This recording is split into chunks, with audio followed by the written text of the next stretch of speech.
In this video, we're going to show you how to make a hugelkultur bed for your plants. Hugelkultur has been around for centuries and is a great way of ensuring waste wood from trees is reused. It's much better than burning the wood, which releases carbon and nasty pollutants into the air. Instead, by burying old logs and branches in the ground, mixing them with other organic waste such as grass cuttings and smaller branches, before adding a final layer of soil, small hills that are full of nutritious goodness for plants are created.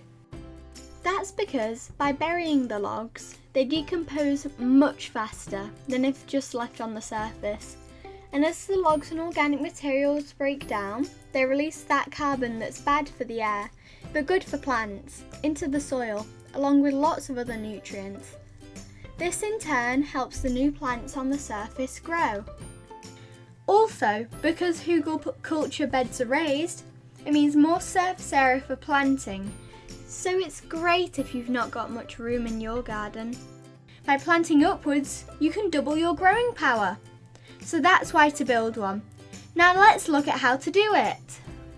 There are many different ways to build a hugelkultur bed, but the method we are showing today is a shallow trench raised bed. First off, start out by marking an area to the desired size of your hugelkultur. This can be as big or small as you like, and you should make the decision according to the size and amount of logs and organic waste you have, as well as how much you want to plant on the bed. Once the area is marked out, dig down and clear the trench. You need to dig around 20 centimetres deep, again, more or less depending on how big your logs are.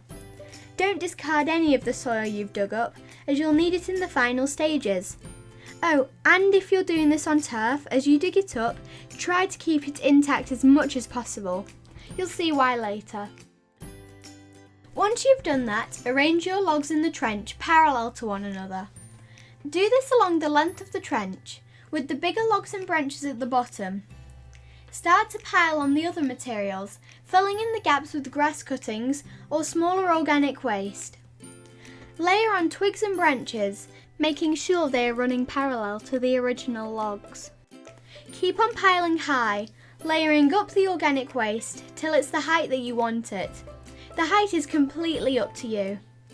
Again, fill in the gaps with soil, grass cuttings and so on, and try to keep it an even height along the length of the bed. Now it's time to cover the organic materials with the soil you dug up to make the trench. Make sure it's fully covered and the gaps are filled. If you have turf, lay this over the bed upside down. You might need to use some extra soil from elsewhere to ensure that you have a good layer. Some people will start planting straight away, whilst others will make the bed a year or so in advance so that the logs have time to start decomposing and the plants get the maximum benefit. It's totally up to you.